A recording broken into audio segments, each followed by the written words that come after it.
ಆಡಳಿತ ಮತ್ತು ವಿಪಕ್ಷಗಳ ಮಧ್ಯೆ ನಿಲ್ತಾನೆ ಇಲ್ಲ ಟಾಕ್ ವಾರ್. ಅಧಿವೇಶನ ಮುಗಿದ್ರೂ ಕೂಡ ಮುಂದುವರಿತಾನೆ ಇದೆ ಮಾತಿನ ಮಲ್ಲಯುದ್ಧ. ಲಾಠಿ ಚಾರ್ಜ್, ಸಿಟಿ ರವಿ ಬಂಧನದ ವಿಚಾರ ಪ್ರಸ್ತಾಪ ಮಾಡಿ ವಾಗ್ದಾಳಿಯನ್ನ ನಡೆಸಿದ್ದಾರೆ. ಪಂಚಮಸಾಲಿಗಳ ಮೇಲೂ ಕೂಡ ಲಾಠಿ ಬೀಸಿದವರಿಗೆ ಬಹುಮಾನ ಅಂತ ಈಗ ಏನು ಘೋಷಣೆ ಆಗಿತ್ತಲ್ಲ, ಆ ವಿಷಯಕ್ಕೆ ಸಂಬಂಧಪಟ್ಟಂತೆ ಬಹಳ ಆಕ್ರೋಶ ಬುಗಿಲೇಳ್ತಾ ಇದೆ.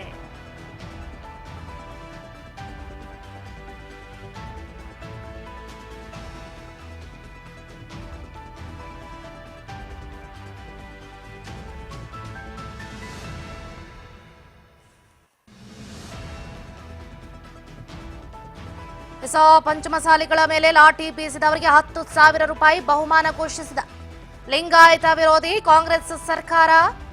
ಬೆಳಗಾವಿ ನಗರದ ಪೊಲೀಸ್ ಇನ್ಸ್ಪೆಕ್ಟರ್ ಬಿಆರ್ ಗಡ್ಡೇಕರ್ ಇವರಿಗೆ ಬೆಳಗಾವಿ ಸುವರ್ಣಸೌಧದಲ್ಲಿ ನಡೆದ ಚಳಿಗಾಲದ ಅಧಿವೇಶನದಲ್ಲಿ ಉತ್ತಮ ಕರ್ತವ್ಯ ನಿರ್ವಹಣೆಗೆ 10,000 ರೂಪಾಯಿ ಬಹುಮಾನ ನೀಡಿದ್ದಾರೆ.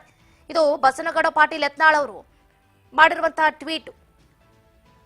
ಬೆಳಗಾವಿಯಲ್ಲಿ ನಡೆದಿದ್ದಂತಹ ಪಂಚಮಸಾಲಿ ಮೀಸಲಾತಿ ಹೋರಾಟದ ಸಂದರ್ಭದಲ್ಲಿ ಏನು ಲಾಠಿ ಚಾರ್ಜ್ ಆಯ್ತಲ್ಲ, ಅದು ಗೊತ್ತಿರುವಂತಹ ವಿಷಯ. ಬಸವಜಯ ಮೃತ್ಯುಂಜಯ ಸ್ವಾಮೀಜಿ ನೇತೃತ್ವದಲ್ಲಿ ನಡೆದಿದ್ದಂತಹ ಪ್ರತಿಭಟನಾ ಸಂದರ್ಭದಲ್ಲಿ ಪೊಲೀಸರು ಲಾಠಿ ಚಾರ್ಜ್ ಅನ್ನು ಮಾಡ್ತಾರೆ. ಪೊಲೀಸರು ಹಾಗೆ ಪ್ರತಿಭಟನಾಕಾರರು ಗಾಯಗೊಳ್ತಾರೆ. ಇದನ್ನ ಖಂಡಿಸಿ ಅನೇಕ ಕಡೆ ಪ್ರತಿಭಟನೆಗಳು ಕೂಡ ನಡೆಯುತ್ತೆ. ಇದೀಗ ಲಾಠಿ ಚಾರ್ಜ್ ಮಾಡಿದ ಪೊಲೀಸ್ ಅಧಿಕಾರಿಗೆ ರಾಜ್ಯ ಸರ್ಕಾರ 10,000 ರೂಪಾಯಿ ಬಹುಮಾನವನ್ನ ನೀಡಿದೆ ಅಂತ ವಿಜಯಪುರ ಶಾಸಕ ಬಸನಗೌಡ ಪಾಟೀಲ್ ಯತ್ನಾಳ್ ಅವರು ಆರೋಪವನ್ನು ಮಾಡಿದ್ದಾರೆ. ದಾಖಲೆಯ ಜೊತೆಗೆ ಪೊಲೀಸ್ ಅಧಿಕಾರಿ ಫೋಟೋ ಟ್ವೀಟ್ ಮಾಡಿರುವಂತಹ ಯತ್ನಾಳ್ ಅವರು ಇದು ಲಿಂಗಾಯತ ವಿರೋಧಿ ಕಾಂಗ್ರೆಸ್ ಸರ್ಕಾರ ಅಂತ ಕಿಡಿಕಾರಿದ್ದಾರೆ. ಈ ಬಗ್ಗೆ ಟ್ವೀಟ್ ಮಾಡಿದ್ದಾರೆ. ಯತ್ನಾಳ್ ಗಮನಿಸ್ತಾ ಇದ್ದೀರಿ. ಪಂಚಮಸಾಲಿಗಳ ಮೇಲೆ ಲಾಠಿ ಬೀಸಿದವರಿಗೆ 10,000 ರೂಪಾಯಿ ಬಹುಮಾನವನ್ನ ಘೋಷಿಸಿದ ಲಿಂಗಾಯತ ವಿರೋಧಿ ಕಾಂಗ್ರೆಸ್ ಸರ್ಕಾರ. ಬೆಳಗಾವಿ ನಗರದ ಪೊಲೀಸ್ ಇನ್ಸ್ಪೆಕ್ಟರ್ ಬಿಆರ್ ಗಡ್ಡೇಕರ್ ಇವರಿಗೆ ಬೆಳಗಾವಿ ಸುವರ್ಣಸೌಧದಲ್ಲಿ ನಡೆದಂತ ಚಳಿಗಾಲದ ಅಧಿವೇಶನದಲ್ಲಿ ಉತ್ತಮ ಕರ್ತವ್ಯ ನಿರ್ವಹಣೆಗೆ 10,000 ರೂಪಾಯಿ ಬಹುಮಾನವನ್ನ ಘೋಷಣೆ ಮಾಡಿದ್ದಾರೆ ಅಂತ ಕಿಡಿಕಾರಿರುವಂತದ್ದು. ಮುಂದುವರೆದು ಗಮನಿಸ್ತಾ ಇದ್ದೀರಾ.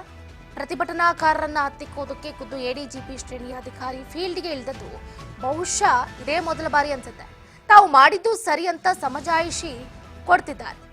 ನ್ಯಾಯಯುತವಾದ ಬೇಡಿಕೆಯನ್ನ ಲಾಠಿ ಮೂಲಕ ಉತ್ತರಿಸಿದ ಲಿಂಗಾಯತ ವಿರೋಧಿ ಹಾಗೆ ಹಿಂದೂ ವಿರೋಧಿ ಸರ್ಕಾರಕ್ಕೆ ಜನರೇ ಮುಂದಿನ ದಿನಗಳಲ್ಲಿ ಪಾಠವನ್ನ ಕಲಿಸ್ತಾರೆ. ಡಿಜೆ ಹಳ್ಳಿ ಕೆಜೆ ಹಳ್ಳಿ ಗಲಭೆ ಪ್ರಕರಣದಲ್ಲಿ ಒಂದು ಕೋಮಿನ ತಪ್ಪಿತಸ್ಥರ ವಿರುದ್ಧ ಪ್ರಕರಣನ ಕೈ ಬಿಡಬೇಕು ಅಂತ ಶಿಫಾರಸನ್ನ ಬಹುತೇಕ ಒಪ್ಪಿಕೊಂಡಿದ್ದಂತಹ ಸರ್ಕಾರ ಇವತ್ತು ಪಂಚಮಸಾಲಿಗಳ ನೆತ್ತರು ಹರಿಸಿದವರಿಗೆ ಬಹುಮಾನವನ್ನ ಘೋಷಣೆ ಮಾಡಿದೆ ಅಂತ ಟ್ವೀಟ್ ಮಾಡಿ ಸರ್ಕಾರದ ವಿರುದ್ಧ ಹರಿಹಾಯ್ದಿದ್ದಾರೆ ವಿಜಯಪುರದ ಶಾಸಕ ಬಸನಗೌಡ ಪಾಟೀಲ್ ಯತ್ನಾಳ್ ಅವರು.